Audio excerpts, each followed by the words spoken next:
Daylight saving done. The footy is over. Thank you and welcome for joining us here for another week of Paul Murray Live. Special Sunday night is where we fire up each and every week. This is the start of our week. It's the hard cause. We get in before everyone else, and I'm glad that you are here in the front row.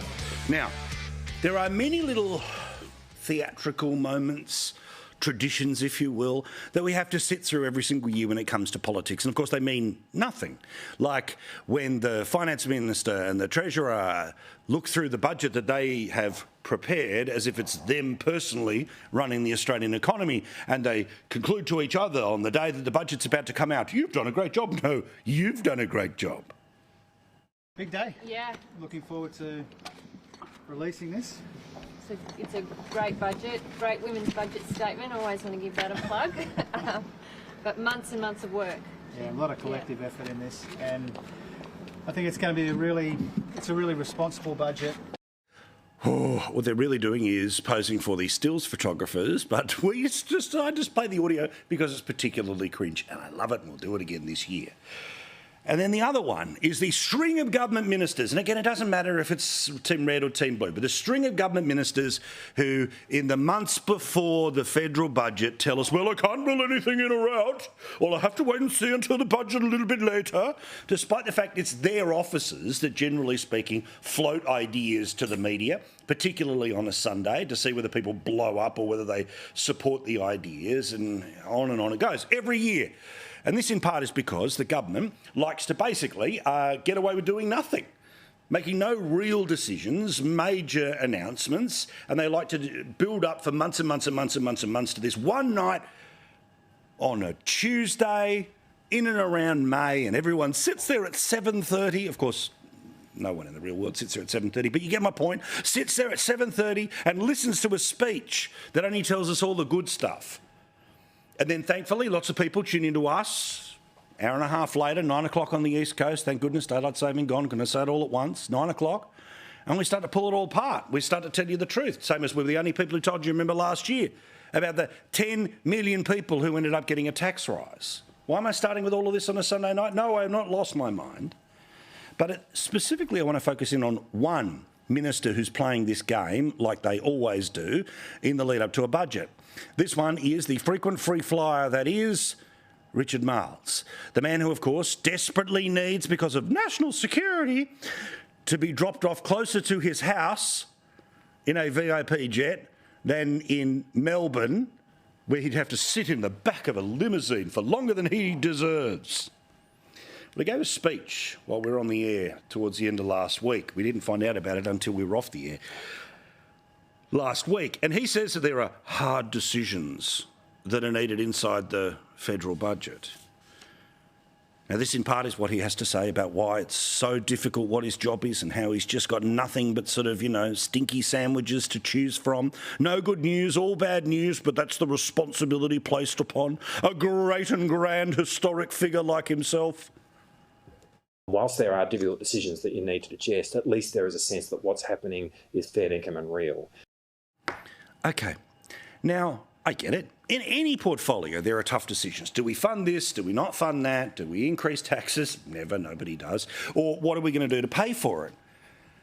But let's actually talk about tough decisions and a federal budget, as opposed to the theatre that we get for the many weeks and months where the government is basically just trying to get us all to pay attention to their big announcements about what they're planning to do for the next 12 months, but there's often big holes in all of it. Let's actually have a real conversation about tough decisions when it comes to the federal budget. Now, if Richard Marles is making tough decisions about what they do and don't fund, it's for 6% of the federal budget. Because according to the federal budget from last year, the single biggest area of expense was welfare at 36 and a bit %. There are no plans for tough decisions about that. In health at 15.6, education 7.1, general services were at 4.3, other is at 19, but still I don't know what that means. All other functions, so there's multiple ways they sort of hide the rest of the budget. But in terms of single ideas, defence 6%, social security and welfare 36%. So if we have this scenario where the Defence Minister, oh, geez, I've got all these tough decisions to make because I've got to save some money, you want to actually have a tough decision? Let's have a conversation about the money that people get from government. It's the largest percentage and real dollar than it has ever been. And they'll try and tell you that it's all to do with population, but our population does not grow by the size of the welfare budget. And they will say that's because of an ageing population. Well, guess what? When you actually are able to break down where your welfare dollar goes, it may surprise you about just how much and what the percentages are.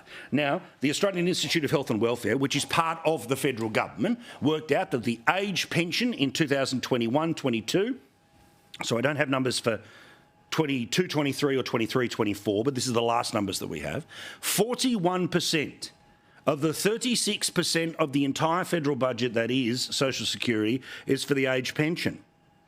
But $18 billion of it is for the disability support pension, which is higher than the family tax benefit, which only ever works in your financial favour as a government when you're in a surplus, because as soon as you are in a deficit, all this stuff is baked into spending that you can't possibly get rid of.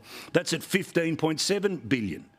Then there's the dole at basically $15 billion, and then there's the carer payments as well at about 7%. Where would you cut? What would you cut? How would you cut? Now, because of the politics, you try to move $1 out of the single biggest part of our federal budget, they'll be all hell to pay. And for obvious reasons. If you're reliant on the $1 that somebody would either try to save or change, well, then it's a change to your life during a cost of living crisis. But when the government is as addicted to spending and as addicted to inventing new welfare payments, the biggest section of the budget suffers. So don't believe any politician when they're trying to say that there's a series of tough decisions they're making in the budget, unless they're making any tough decisions in what is the single biggest section of the budget. They are tinkering around the edges.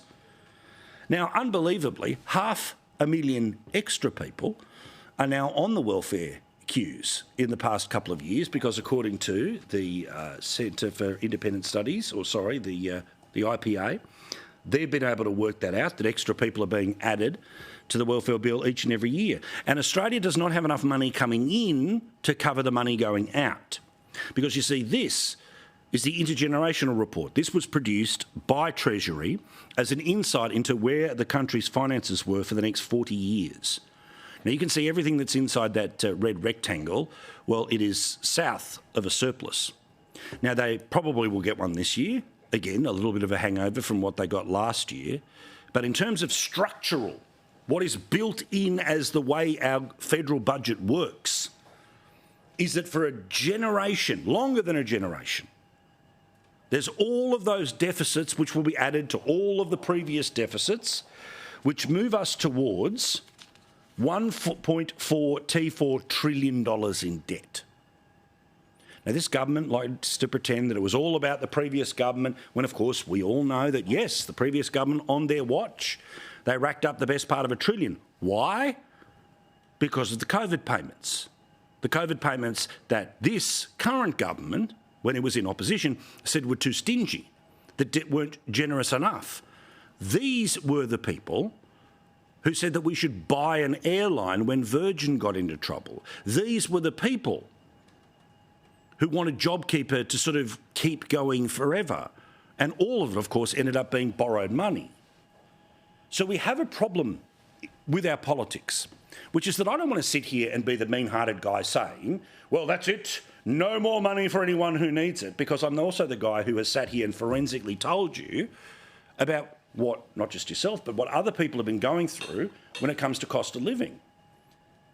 But when the budget is built on not enough money coming in, but guaranteed money going out, and that's the problem for the next 40 years, then you have to do one of two things. You have to increase the sources of revenue, which means taxation, And all of us will have our problems with that. Or you have to cut spending, which means in case of the biggest section of the budget, some people currently getting money would get less.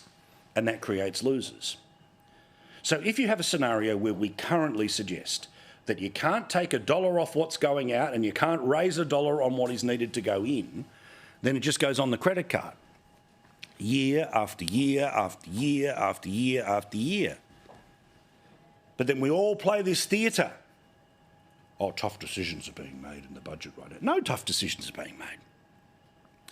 If it doesn't create any loser, then it's not a tough decision. It's basically moving $1 that you were spending here to $1 that you're going to spend there. Remember the scenario about the too little, too late tax cuts.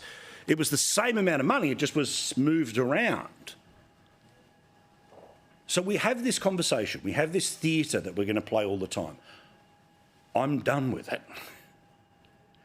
I want you to come on the journey with me in the lead up to this budget about not falling for the budget speculation. We'll talk about what's going on. I'll tell you when they're trying to load something up. But as always, we'll keep our eye on the ball about what they should be committed to, what they should be focused on, and what, of course, they are completely disinterested in, which is tough, real decisions. All of that garbage is just politics.